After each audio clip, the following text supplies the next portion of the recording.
bem? Oi, teu vídeo apareceu. Aí.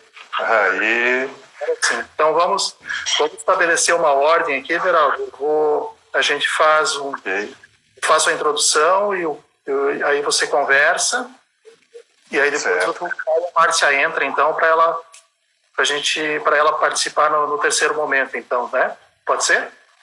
Perfeito, combinado. Vamos lá. Pessoal, que bom que vocês estão aqui. A gente já está tendo uma sequência aí de 3 ou 4 domingos já trabalhando com esses temas da justiça restaurativa. Acaba sendo um hábito já, né? A gente está linkado aí nesses instrumentos novos e a gente precisa aproveitar essas oportunidades. Eu vou fazer algumas explanações iniciais que eu acho importante, depois eu passo a palavra para o Everaldo, tá? Então, e as perguntas que vocês forem fazendo, a gente vai anotando aqui para depois a gente conversar. A ideia é a gente falar 30 minutos entre nós aqui, 10 cada um, mais ou menos, e depois interagir com vocês com relação a algumas dúvidas, porque o tema justamente se você compreende ou sabe o que é a justiça restaurativa sistêmica. Essa é uma proposta, então. Bom, deixa eu me apresentar, então, porque eu vejo que não conhece, então.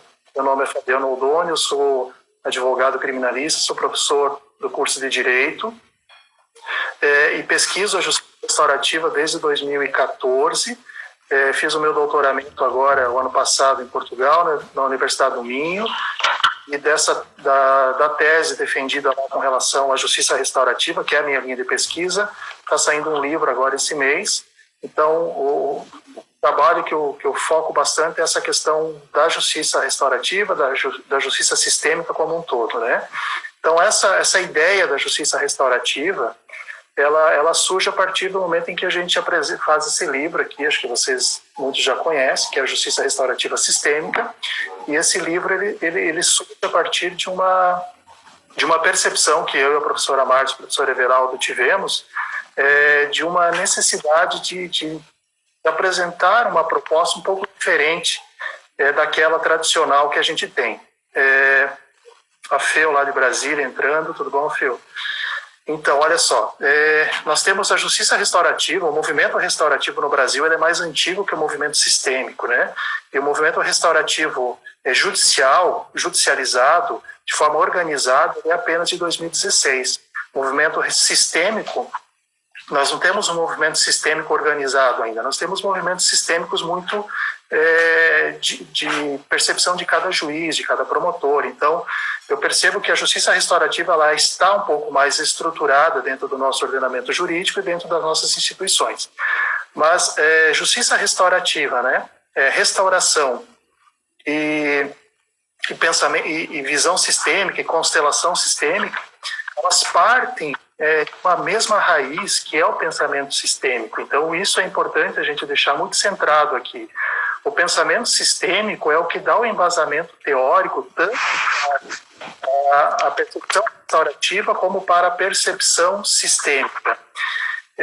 A percepção restaurativa e sistêmica, elas têm por norte a cultura de paz. Então, nós caminhamos, né, nós trilhamos sempre para o mesmo destino, que é o destino da cultura de paz, por caminhos diferentes, mas eles são caminhos que não se excluem.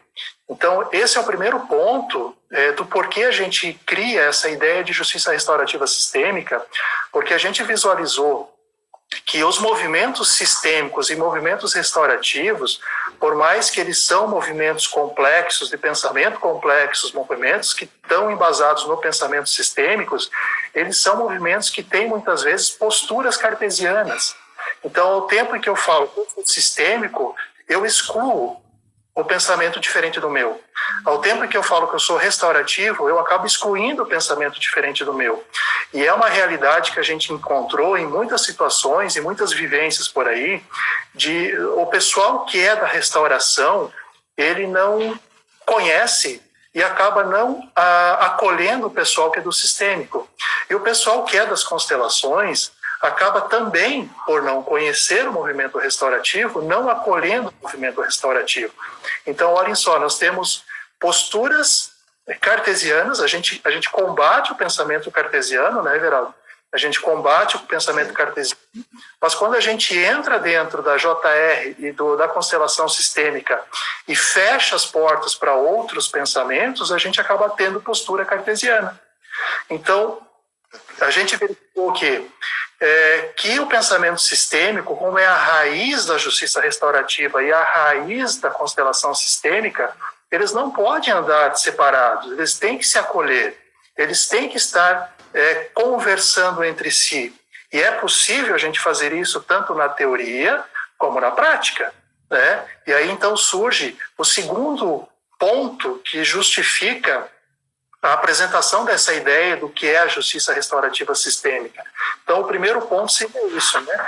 Uma postura cartesiana, muitos profissionais que estão na restauração e no sistêmico que acabam não acolhendo o que se considera não fazendo parte daquele movimento, né? Então, o nosso olhar é um olhar sempre, a justiça restaurativa sistêmica, ela tem uma base inclusiva, ela não exclui, ela é includente. E o segundo ponto que a gente justifica o porquê da justiça restaurativa sistêmica é porque na justiça restaurativa tradicional, nos modelos tradicionais, temos uma dificuldade muito grande de trabalhar vítima e ofensor ao mesmo tempo. Nós temos uma dificuldade, e é uma das exigências da justiça restaurativa tradicional, pela resolução 225 do CNJ, é de que vítima e ofensor estejam juntos. Só que nós temos uma dificuldade. E quando essa vítima e esse ofensor não estão juntos, nós não conseguimos, muitas vezes, aplicar o JR tradicional. E pelo movimento sistêmico, que é a justiça restaurativa sistêmica, utilizando-se de prática restaurativa, mas e também de prática sistêmica, e aí quem é do movimento do sistêmico sabe como isso funciona, nós conseguimos trabalhar ou com o autor ou com vítima, de forma sem a necessidade da participação do outro. E quando você trabalha de forma restaurativa sistêmica com a vítima ou com o autor do fato, a gente sabe que isso vai, de alguma forma, influenciar nos sistemas da outra parte. Então, isso não acontece porque é a justiça restaurativa sistêmica, isso acontece na justiça restaurativa tradicional. Só que como a JR tradicional, o pessoal não tem essa percepção do sistêmico, eles acabam não entendendo que muitas vezes esse movimento pode ser feito e esse movimento vai ter uma influência no sistema da outra parte. Então a JRS, ela tem uma característica de possibilitar que você consiga trabalhar apenas com uma das partes, pela impossibilidade de colocar ambos ao mesmo tempo, que seria colocar ambos ao mesmo tempo, no mesmo espaço, no mesmo momento, né? Numa fala e numa escuta, mas nessa impossibilidade nós conseguimos restaurar relações de forma aplicando práticas restaurativas e sistêmicas, sabendo que isso vai reverberar no campo de informação, né, no campo sistêmico de todas as partes. Então isso é uma percepção que a JRS traz de forma muito clara. E o terceiro ponto que eu justifico o porquê da JRS, que é uma modalidade bastante humanizada e que olha de forma integral todos os que participam, é que nós saímos de um pressuposto, partimos de um pressuposto de que eu primeiro preciso ter um facilitador equilibrado. Eu primeiro preciso olhar para o facilitador. O facilitador precisa fazer o trajeto do autoconhecimento, para que depois ele vá até o mundo do outro, que é o que o professor Everaldo daqui a pouco vai explicar. Então, na JR tradicional, ou na constelação normal, a gente vê muitas vezes facilitadores que não têm preocupação do autoconhecimento, não estão muito preocupados com a sua autopreparação, as suas questões. E nós focamos isso, tanto que um dos capítulos do livro é justamente o autoconhecimento, a necessidade que o facilitador tem de primeiro verificar as suas questões, que ele consiga pelo menos compreender as suas questões, que ele consiga pelo menos aprender a como lidar com as suas questões, para depois partir para a colaboração do conflito que chega até ele enquanto facilitador. Então, isso é uma autorresponsabilidade muito grande e nós apontamos isso na justiça restaurativa sistêmica. Vamos primeiro arrumar a nossa casa, para depois irmos até a casa do outro. E é nesse terceiro ponto que entra no curso que a gente faz, que é um curso de 3 módulos presenciais, que entra o segundo módulo, que é o que o professor Everaldo trabalha. Então, agora eu passo a palavra para você explicar o que é essa ideia, né, essa necessidade do autoencontro consigo mesmo, do facilitador. Certo, certo. Obrigado, professor Fabiano. Boa tarde a todos. Estão me ouvindo bem? Sim. Uhum. Sim, o áudio está bom. Então, imaginando os processos de interseção, né? Nós estamos em constantes relacionamentos, em constantes relações.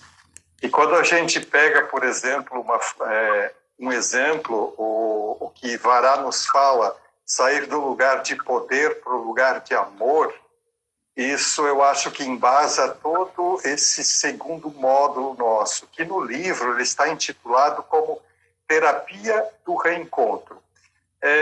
A gente sabe que terapia, geralmente, ela tem um princípio, um meio e um fim. Mas eu ousei trabalhar nesse nome porque se na justiça restaurativa o facilitador, aquele que vai mediar, ele vai sair para ser aquele que vai manusear esses caracteres numa mediação, se ele não tiver o olhar voltado para si mesmo, talvez ele permaneça somente no lugar de poder e não no lugar de amor, né?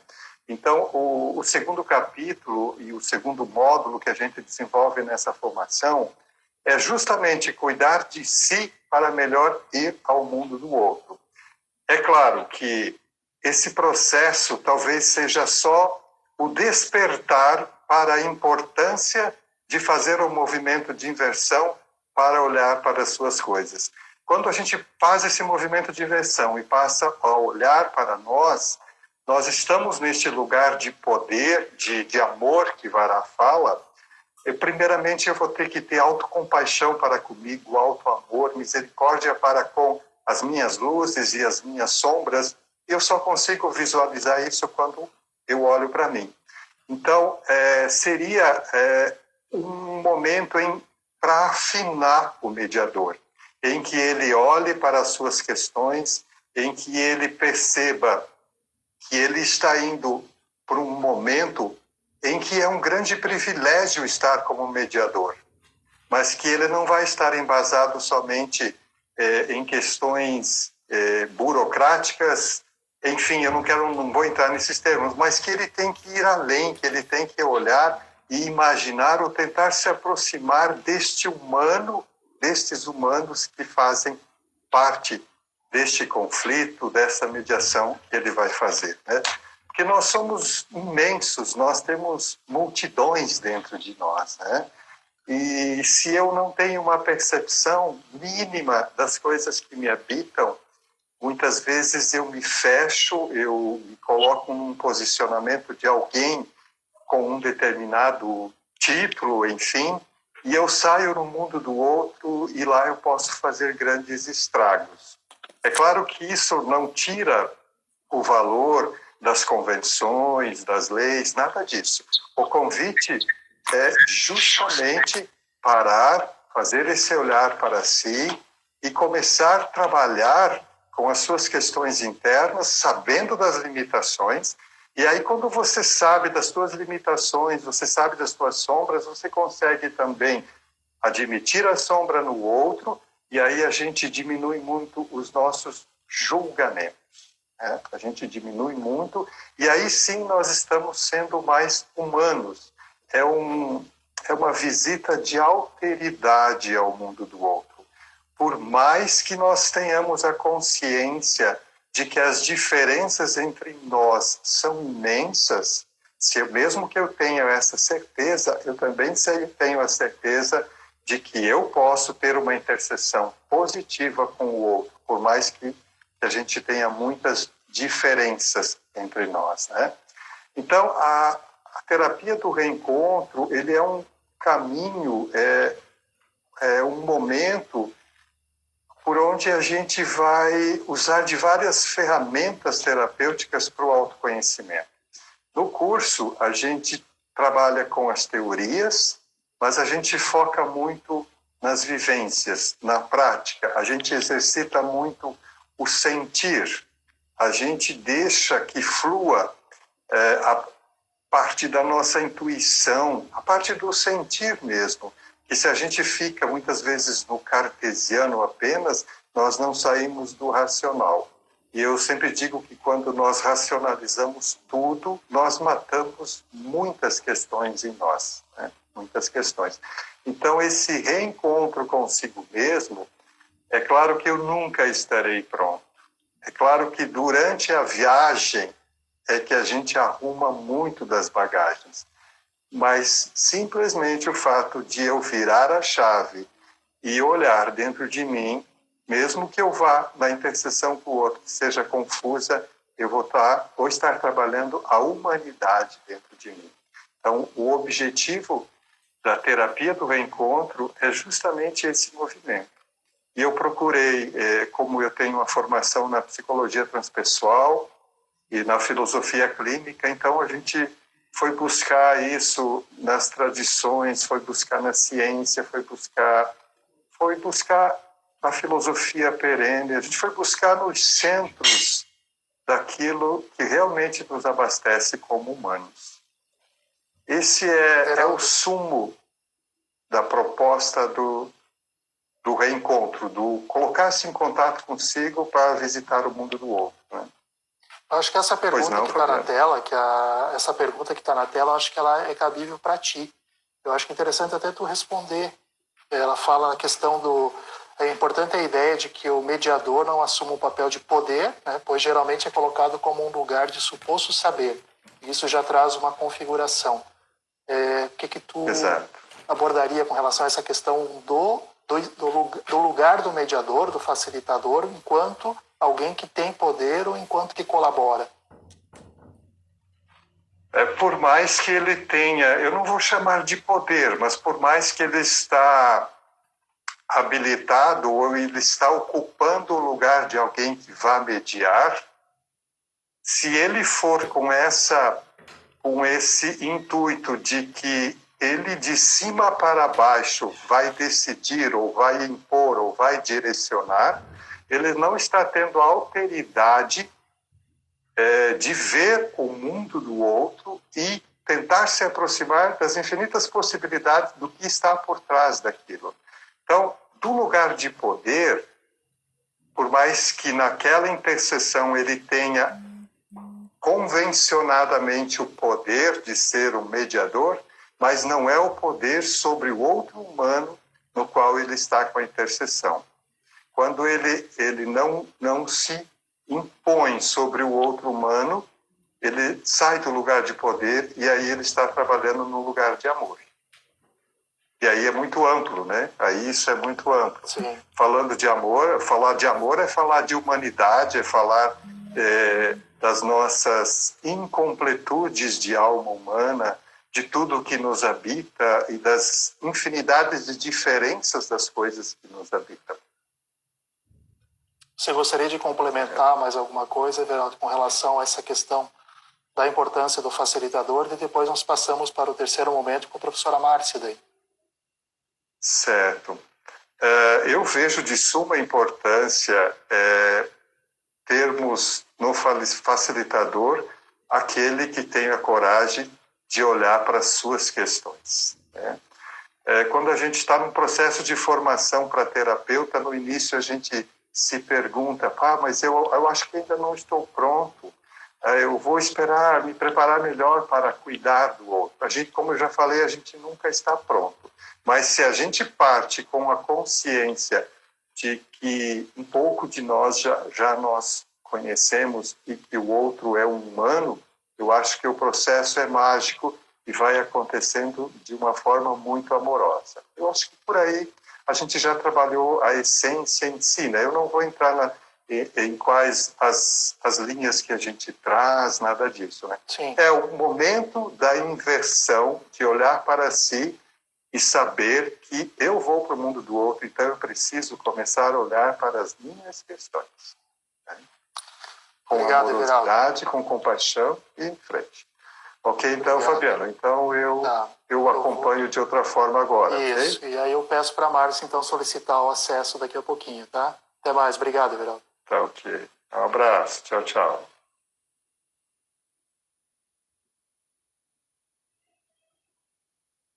Professora Márcia, pode solicitar o acesso.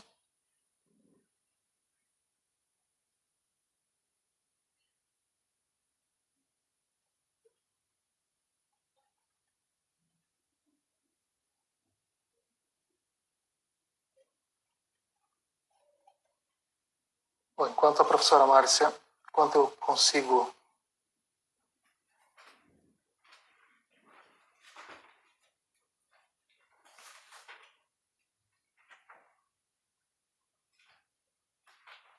adicionando ela aqui. Tem uma pergunta que foi feita aqui. Oi, Márcia. Oi, tudo bom? Joia? Eu Tudo jóia. eu vou te passar uma pergunta que foi feita agora. Eu anotei. Tá? Eu queria que você se apresentasse para o pessoal. Sim. E depois eu vou te passar uma pergunta que foi feita pela empatia sistêmica, que eu acho que já vai te dar o link para você conversar. Que é a questão do sistêmico estar limitado apenas à constelação. Então, Perfeito. Fica à vontade agora, Márcia. Oi, tudo bom? Eu sou a professora Márcia. Eu sou facilitadora de justiça restaurativa sistêmica, leciono e trabalho com métodos consensuais de resolução de conflito desde o ano de 2000, 2002. E aqui, nesse lugar, né, da justiça restaurativa sistêmica, eu sou responsável pelo módulo 3. O módulo 3, né, ele é um módulo que vem, então, integrar, trazer esse olhar das práticas, certo? Sistêmicas, e aqui já vem muito bem essa questão, essa pergunta trazida pela empatia sistêmica, que eu já vou estar respondendo. Nós não falamos somente em constelação familiar ou constelação sistêmica. O que nós trazemos são práticas sistêmicas, são recursos sistêmicos que podem ser integrados, então, às dinâmicas das práticas restaurativas. Então, com a resposta dessa pergunta, eu começo a explicar um pouquinho, trazer um pouquinho do que vem a ser o módulo 3. Aí falar como que a gente pensou em conjunto a justiça restaurativa sistêmica. Então, o professor Fabiano já trouxe essa necessidade que sentiu ao longo das suas pesquisas e das suas vivências, né, em integrar um algo mais na justiça restaurativa tradicional. Então, o professor Everaldo vem, né, e com toda a sua mochila, com a sua ampla gama de recursos, saberes e fazeres, vem no módulo 2, então, tratar, né, do facilitador da justiça restaurativa. E no módulo 3, chego eu, com alguns recursos oriundos dos saberes sistêmicos transgeracionais e também voltados, né, adquiridos ao longo da nossa experiência, ao longo de formações, ao longo de cursos e ao longo, principalmente, da nossa vivência com a questão da resolução de conflito. Tá? E aqui eu trago uma questão muito importante. Como é que é possível, na verdade eu trago perguntas mais do que respostas. Eu não consigo imaginar como que é viável ou possível você trabalhar uma dinâmica, né, vítima-agressor. Vamos tratar, inclusive, da violência doméstica, que acaba sendo um tabu no Brasil, se trabalhar de forma restaurativa, né, sem olhar para a questão sistêmica, sem olhar para as dinâmicas simbióticas vítima-agressor, sem olhar para o sistema, não só familiar, para os sistemas nos quais tanto agressor quanto vítima estão inseridos. Na verdade, em algumas situações, tanto a mim, quanto a Fabiana, quanto a Everaldo, já foi perguntado, mas como é que se trabalha a questão sistêmica na justiça restaurativa? Para mim, na verdade, na justiça restaurativa sistêmica, ou como trabalhar com a abordagem sistêmica na justiça restaurativa, na verdade, a minha pergunta é: como não trabalhar? Como não utilizar esses recursos? Como não abordá-los? Né? Um dos pontos que eu até anotei aqui para estar ressaltando é justamente que não tem como, né, trabalhar. Não traz efeito, né, não traz resultado. Trabalhar a questão da violência sem analisar essa questão de forma transgeracional. Eu tenho que perceber de que maneira essa violência está arraigada, de que maneira essa violência está inserida nos sistemas. E trazendo um linguajar sistêmico, qual é o lugar da violência nesses sistemas? O que a violência quer dizer? Para onde a violência olha? O que ela traz à tona? Essas perguntas são perguntas, claro que devidamente ajustadas, adaptadas, que podem perfeitamente integrar práticas restaurativas. Eu pergunto de forma restaurativa e sistêmica, porque o objetivo é trazer à tona o que está envolvido na questão sob a perspectiva sistêmica transgeracional. Eu me ocupo mais da questão sistêmica transgeracional, olhando gerações após gerações, qual é a vinculação. E também olhando nos sistemas dos quais a pessoa faz parte, qual é o lugar da violência. Quem trabalha com violência sabe que a violência não é uma coisa que pode ser separada do todo. Então é lógico que é necessário um olhar sistêmico. Um outro ponto que eu trouxe aqui, muito importante também, é o cuidado com o facilitador de justiça restaurativa, o cuidado com o mediador, e até pegando a excelente consideração, então, da Maiara, né, justamente do papel de poder do mediador. Como que esse mediador vai poder mediar conflito se ele traz questões internas dele para o conflito? Se ele não tem essa clareza, essa isenção.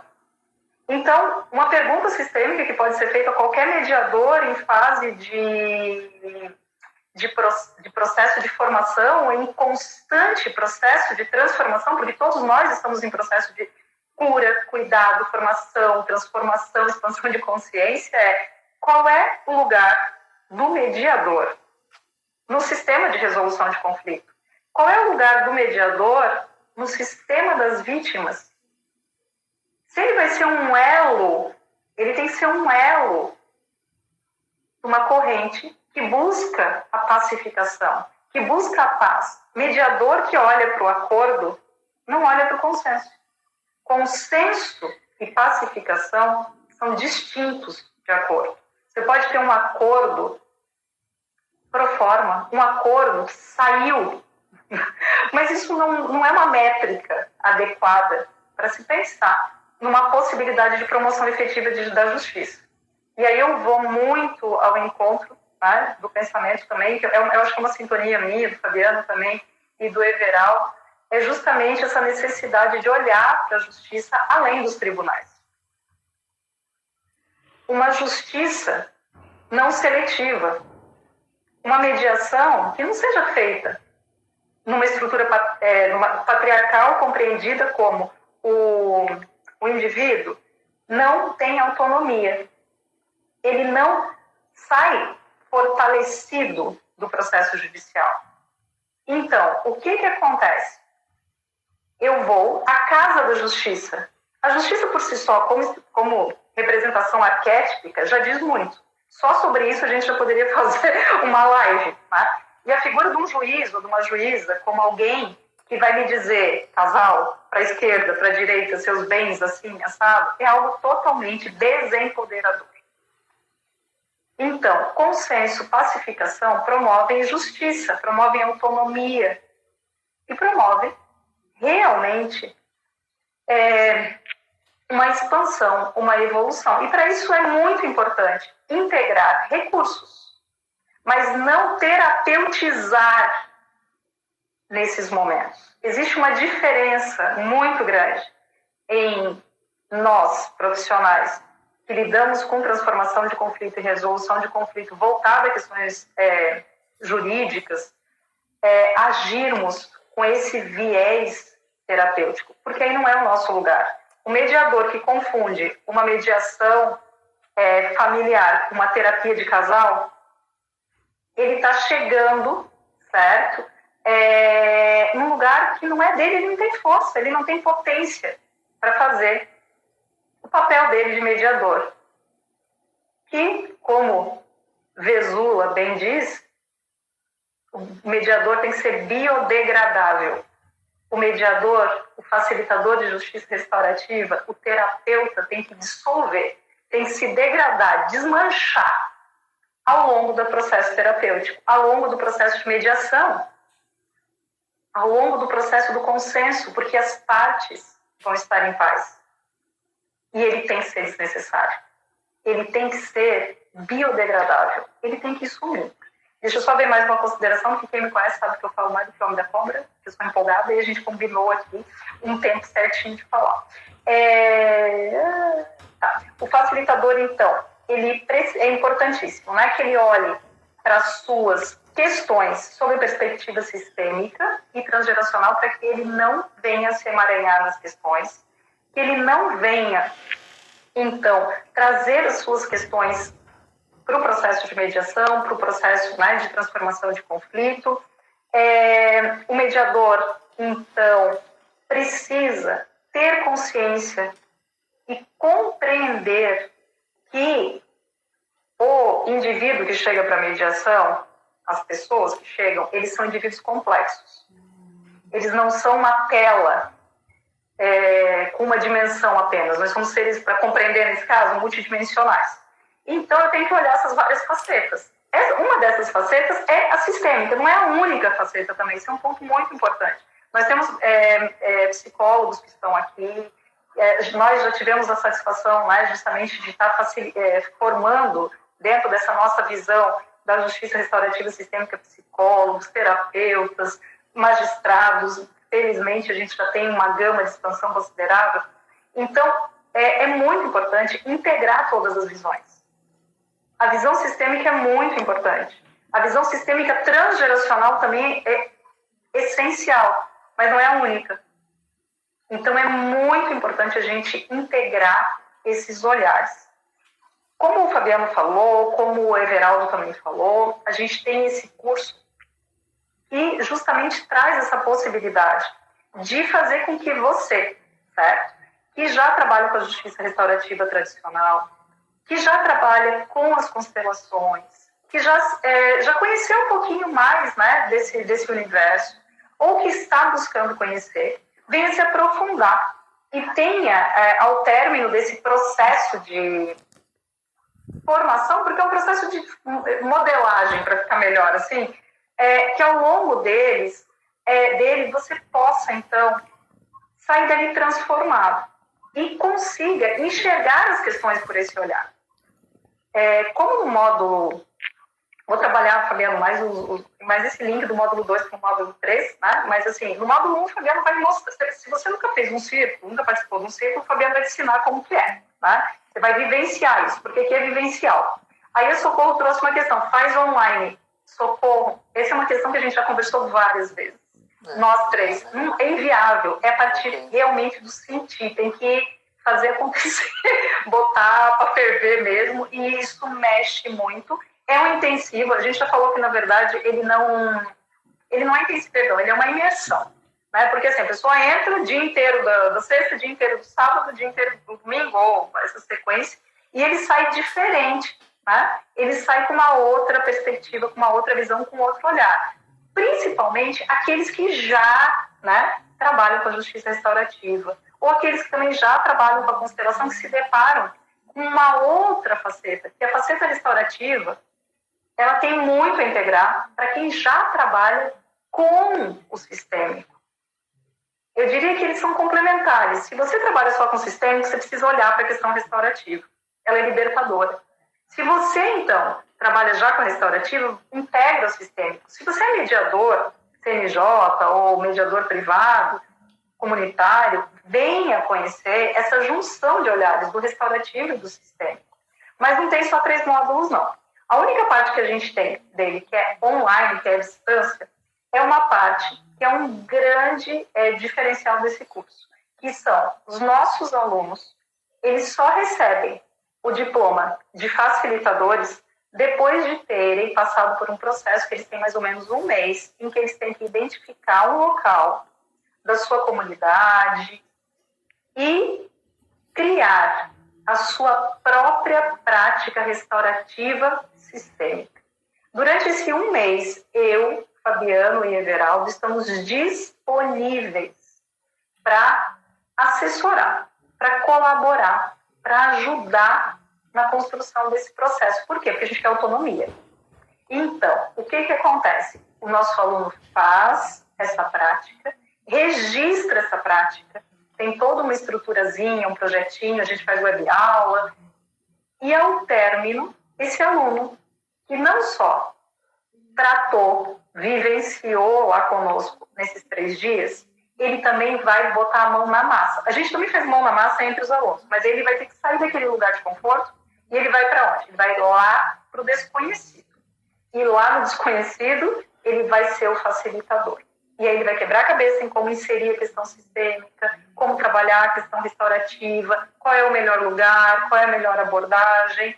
Ou seja, é um processo, e é processo, né? Que ele faz com que você saia de um determinado local, que você saia de um determinado ângulo de visão e vá para o outro. É para parar depois disso? Claro que não. É processo. Nós trabalhamos sempre com processo. Nós estamos sempre em processo, cada um a sua moda, né? Cada um de nós tem uma identidade muito diferente do outro. E eu acho que esse é o nosso grande trunfo. Por quê? Porque nós somos complementares, nós vamos integrando, cada um segue seu caminho. Não é que porque a Márcia vai lá fazer, por exemplo, o curso com o Franz Ruppert, que vai todo mundo junto. Né? Um vai lá fazer uma coisa, o outro vai fazer outra, e depois partilha, troca. E, para vocês entenderem, essa é um pouco da essência, né, da justiça restaurativa sistêmica. E agora, fica quieta, porque senão não para de falar. Obrigado, Márcia. Eu quero... teve uma pergunta aqui da Viviane com relação à questão da advocacia sistêmica, a advocacia criminal no direito sistêmico. Viviane, isso eu acho que talvez seja um tema para uma live toda. Não dá para a gente trabalhar isso assim em 5, 10 minutos. Então eu anotei aqui, quem sabe depois a gente trabalha essa questão do advogado criminalista na questão, na percepção, na postura sistêmica do advogado da advocacia criminal, tá, Viviane? Eu vou passar a tua pergunta agora porque não vai dar tempo para a gente trabalhar isso. Eu quero só... O Rogério fez uma pergunta, só que ela foi extensa e ele toda vez que ele fazia a pergunta já vinha outra atrás e eu não conseguia anotar. Se o Rogério quiser novamente fazer a pergunta e a gente conseguir anotar... Estou procurando aqui, Fabiano. Eu quero Rogério, fazer um comentário com relação... Foi sugerida a questão de um tema do arquétipo de justiça, né? É interessante porque assim, a gente está trabalhando com uma abordagem agora que a gente chama de justiça tópica. E essa justiça tópica, ela é uma justiça sem lugar, ou seja, é um não lugar para a ideia de equilíbrio. E isso se enquadra perfeitamente dentro da proposta de JRS, dentro da proposta de JR, dentro da proposta do sistêmico, porque nós colocamos a visão do equilíbrio em todas as etapas, em todos os momentos do processo de conciliação, de transformação. Não é uma busca de justiça através do judiciário, é uma busca de equilíbrio das relações que ela, e na nossa percepção, e a nossa posição é muito forte nesse sentido, é uma busca de equilíbrio nas relações que ela deve sair do judiciário. E aí hoje, num grupo do WhatsApp, até o Rogério, que está com uma pergunta aqui, ele trouxe uma questão interessante numa pergunta do WhatsApp lá.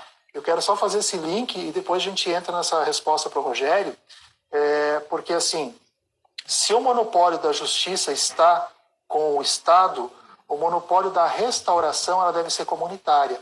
A minha percepção é que o Estado não tem as condições de trabalhar com o monopólio da restauração. Nós precisamos trabalhar com as restaurações comunitariamente, de forma preventiva. Isso é um processo de aculturamento que tem que ser feito de tempo a tempo. É importante o judiciário fincar as suas bandeiras nessa necessidade de implementação de JR, mas isso com o tempo precisa transbordar precisa sair das linhas do judiciário e tem que entrar na comunidade. Então, essa ideia que a gente traz também da ideia de justiça tópica, porque ela não tem um lugar, ela deve transitar por todos os momentos, por todos os matizes, por todos os locais. E essas pessoas, esses facilitadores, esses que estão trabalhando com esses conflitos, eles precisam ser criadores de espaços de conciliações. Eles precisam ser criativos para buscarem locais para que esses conflitos sejam equilibrados. Então, isso é uma percepção que se enquadra perfeitamente, uma visão muito moderna de justiça. É uma visão muito que talvez a gente não consiga compreender ainda como implementar isso no dia a dia, mas isso eu tenho certeza absoluta que é o futuro da nossa percepção de justiça, né? Jéssica habilita como facilitadora, isso é um curso introdutório. Ele sai como facilitador de justiça restaurativa sistêmica, sim. Se fizer os 4 módulos, ele sai. Márcia, qual é a pergunta do Rogério? Tu anotou? Tá. O Rogério traz aqui como você vê o fato do ofensor ser voluntário, mas de início não assume a culpa ou dolo. Tu queres responder essa questão? Fica à vontade. Qual o contexto dessa questão? Eu não consegui perceber o que o Rogério quer com essa... Talvez uma participação obrigatória na facilitação, que depois se torne um acordo por vontade própria, mas no início foi meio que forçado a participar, é nesse sentido? Eu precisaria entender efetivamente, eu tenho humildade de dizer que eu não consegui entender qual é a questão, porque como você vê o fato do ofensor ser voluntário, ele se voluntaria para participar, mas não é pressuposto da justiça restaurativa que ele assuma a culpa? Sim, que ele assuma a responsabilidade, né? Exato, que ele assuma que ele é responsável pela prática do ato, né? Isso na JR tradicional, com acordo homologado em juízo.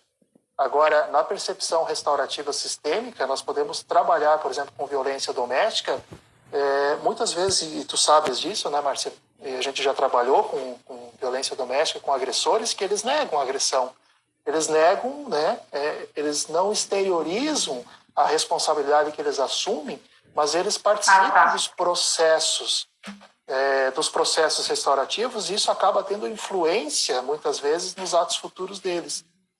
Ficou claro agora?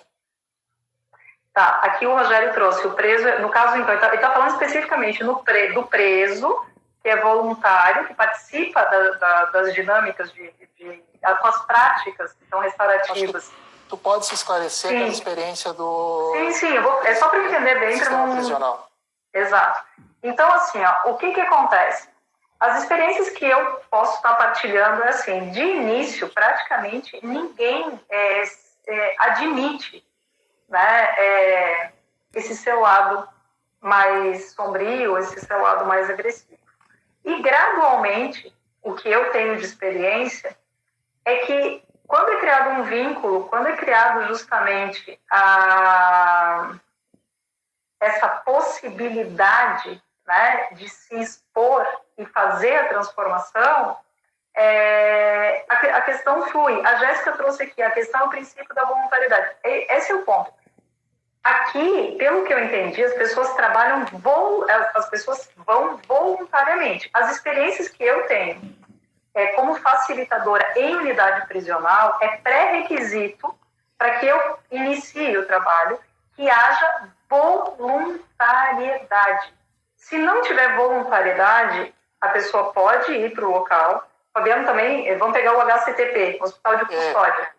Vamos pegar, por exemplo... Você ter uma expressão de voluntariedade no Hospital de Custódia, né, em razão da questão... Mas mesmo assim eles iam e saíam quando não... É isso que eu quero deixar bem claro. Qual é a nossa experiência? A pessoa vai, certo? Tem lá 20, 25. Né? Alguém não se sente confortável? A qualquer momento vocês podem deixar o local. Alguns iam sempre, mas simplesmente iam embora. Simplesmente iam embora porque não se sentiam confortáveis naquele espaço. Para eles não era adequado ouvir os temas, tratar dos temas. A Jéssica trouxe alguma outra coisa. Acho que ele quis dizer o limite da voluntariedade do ofensor. Às vezes, no pré-círculo, diz que reconhece, mas depois fica oscilando na responsabilização. Eu vou fazer assim para que fique um pouco mais objetivo. Vou esperar, agradeço todas as contribuições, mas assim, é importante que o Rogério diga o que uma das questões muito importantes de todo o processo é assim, o que aquela questão quer dizer para aquela pessoa. Então, assim, a visão do Rogério, espero que ele se manifeste, é o que o Rogério efetivamente quer saber a partir daí. Né? Cada caso é um caso, né? Cada situação é uma situação. Então, se no pré-círculo ele aceita participar e depois ele não fica oscilando na responsabilização, podemos dizer que isso diz respeito ao processo dele. O processo de negação é um dos recursos para lidar, inclusive, com trauma. Porque quem pratica um ato de violência também fica traumatizado. Então, cada caso, cada especificidade é uma especificidade. Nós temos pessoas, por exemplo, situações que eu já facilitei, em que a pessoa está lá com a sentença transitada de julgado, recebeu lá todas as situações e diz, não, eu não cometi. Né? Com toda calma, com todo respeito. Né? É uma situação que não adianta negar, já em outra situação foi confirmado. Né? Tem um processo, não tem como absolutamente tudo que está aqui e tudo aquilo que foi dito simplesmente desaparecer. Mas a pessoa estava com muita dor, com muito sofrimento. Então, busca uma válvula de escape. A válvula de escape, muitas delas, é negar. É dizer não. Nós já passamos por situações também, lembra aquele círculo lá na delegacia que a gente fez? São José? Né? Então, uma dificuldade muito grande, por exemplo, de determinar o que era violência. Para os participantes do círculo, o que eles faziam não era, em relação às outras pessoas, no caso as companheiras, não era violência. Na concepção deles. Violência para eles era uma questão diferente. Ah, tá. O Rogério botou aqui. Voluntariedade leva a transformação ou negação? A voluntariedade é pressuposto de qualquer trabalho terapêutico. Qualquer trabalho transformador. Se eu não tenho vontade, se eu não quero participar, se eu não quero fazer um movimento de olhar para aquela questão, não existe facilitador com potência para mudar alguma coisa, porque nós não somos dotados, né, de capacidade para mudar o outro. É o outro que muda. Nós somos meros mediadores. Nosso lugar não é um lugar de impor uma transformação, só se transforma quem quer. E não tem como não ter voluntariedade. Sem voluntariedade não existe. Eu vou pedir para você, então, fazer o fechamento da sua fala, que a gente já vai encerrando, né? Eu já dei uns 50 minutos, daqui uns 3 minutos a gente encerra, e a gente anotou aqui alguns temas que a gente possa abordar em outros momentos também. Perfeito. Então, eu agradeço muito a presença, né, do pessoal que ficou aqui, agradeço a presença do Everaldo, a presença do Fabiano, sua oportunidade de fala, Socorro também, que fez várias contribuições, e tantos outros que estão aqui. Convidar, né, vocês, porque em breve a gente vai estar fazendo uma outra live, uma outra web aula. A gente está tentando trabalhar como live, vai trabalhar mais como web aula, para que a gente possa estar expandindo essa ideia e fazendo com que as pessoas conheçam esse olhar, porque é um olhar integrativo, um olhar amoroso, né? Um olhar que eu sempre me pergunto, para onde você olha? Eu olho para a pacificação. Não olho para acordo, não olho para isso, eu olho para pacificação. Quais são os recursos que podem ser integrados?